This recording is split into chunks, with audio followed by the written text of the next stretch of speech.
আসসালামু আলাইকুম ওয়া রাহমাতুল্লাহি ওয়া বারাকাতুহু। সুপ্রিয় ষষ্ঠ শ্রেণীর শিক্ষার্থীবৃন্দ, আজকে তোমাদের ইতিহাস ও সামাজিক বিজ্ঞান বই অধ্যায় ৯ টেকসই উন্নয়ন ও আমাদের ভূমি পৃষ্ঠা নাম্বার ১৩৪ এর ছক সম্পর্কে আলোচনা করব।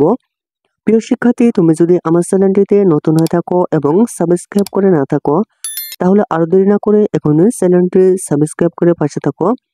চলো কথা না বাড়িয়ে শুরু করা যাক। পৃষ্ঠা ১৩৪। আমাদের জীবনে প্রাকৃতিক সম্পদের ব্যবহার কাজটি শেষ হলে খুশি আপা বললেন, আমরা তো দেখলাম প্রাচীন মানুষেরা তাদের প্রয়োজনে কিভাবে প্রকৃতিকে ব্যবহার করেছে। আমরাও তো প্রতিনিয়ত আমাদের প্রয়োজনে প্রাকৃতিক সম্পদ ব্যবহার করে চলেছি, তাই না?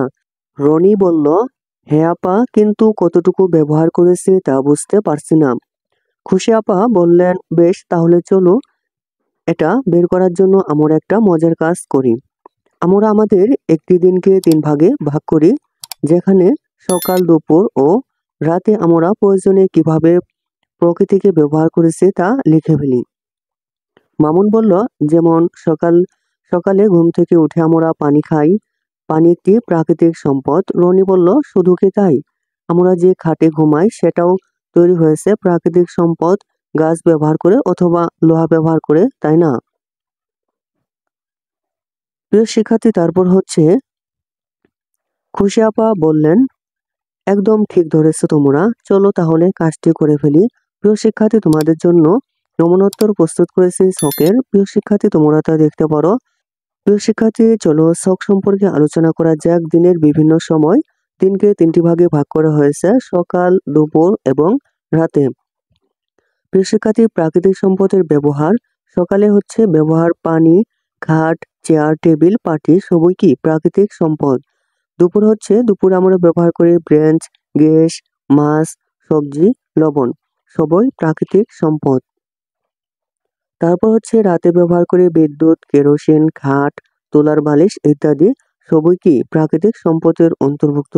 প্রিয় শিক্ষার্থী, তারপর হচ্ছে সময়ের সাথে মানুষের প্রাকৃতিক সম্পদের ব্যবহারের পরিবর্তন ও পরিবেশ। কাজটি শেষ হওয়ার পর মামুন বলল, আপা, সেই মানব সভ্যতা শুরু হওয়ার পর থেকে এখন পর্যন্ত আমরা প্রতিনিয়ত আমাদের প্রয়োজনে প্রকৃতিকে ব্যবহার করে চলেছি। রনি বলল, পৃথিবীতে মানুষের সংখ্যা দিন দিন বেড়ে চলেছে, সেই সাথে তো প্রাকৃতিক সম্পদ ব্যবহারের মাত্রাও বাড়ছে, তাই না? মিলি বলল, আর এটার প্রভাব আমাদের প্রাকৃতিক পরিবেশেও তো পড়েছে। খুশি আপা বললেন, তাহলে চলো সময়ের সাথে মানুষের প্রাকৃতিক সম্পদ ব্যবহারের যে পরিবর্তন তা আমাদের প্রাকৃতিক পরিবেশের উপর কি কি প্রভাব ফেলেছে তা দলে আলোচনা করে খুঁজে বের করি। তখন ওরা দলে ভাগ হয়ে মানুষের প্রাকৃতিক সম্পদের ব্যবহারের মাত্রার সাথে প্রাকৃতিক পরিবেশের প্রভাব আলোচনা করে খুঁজে বের করলো এবং ক্লাসে সবার সামনে তা উপস্থাপন করলো। প্রিয় শিক্ষার্থী, তোমাদের কাজটি হচ্ছে, চলো আমরাও দলে ভাগ হয়ে সময়ের সাথে মানুষের প্রাকৃতিক সম্পদ ব্যবহারের ধরন এবং প্রাকৃতিক পরিবেশের উপর তার প্রভাব খুঁজে বের করি। প্রিয় শিক্ষার্থী, তোমাদের জন্য নমুনোত্তর প্রস্তুত করেছে, তা তোমরা দেখতে পারো। চলো তোমাদের নমুনোত্তর দেখাচ্ছি। অধ্যায় ৯ টেকসই উন্নয়ন ও আমাদের ভূমি পৃষ্ঠা নাম্বার ১৩৪।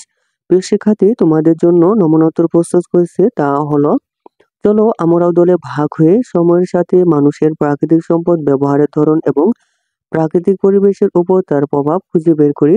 প্রিয় শিক্ষার্থী, নমুনা উত্তরগুলো হচ্ছে,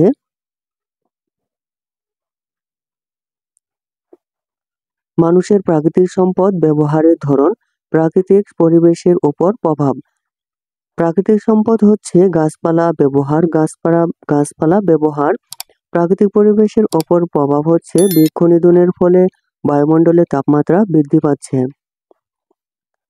তারপর হচ্ছে জ্বালানি তেলের ব্যবহার হচ্ছে পরিবেশ দূষিত হচ্ছে। মাটি কেটে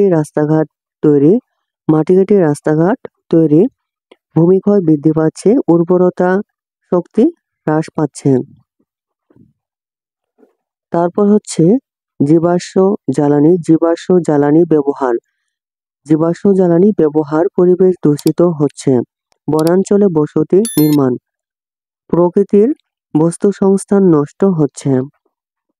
পানির যথেচ্ছা ব্যবহার, পানি দূষিত হচ্ছে। প্রিয় শিক্ষার্থী, এই ছিল তোমাদের 134 পৃষ্ঠার নমুনোত্তর। প্রিয় শিক্ষার্থী, তোমাদের কাছে আবারও রিকোয়েস্ট, তুমি যদি আমার চ্যানেলটিতে নতুন হয়ে থাকো এবং সাবস্ক্রাইব করে না থাকো, তাহলে আর দেরি না করে এখানে চ্যানেলটি সাবস্ক্রাইব করে পাশে থাকো এবং তোমার বন্ধুদের মাঝে শেয়ার করো। ভিডিওটি ভালো লাগলে একটি লাইক করো এবং তোমার মতামত কমেন্টে জানাও। ধন্যবাদ।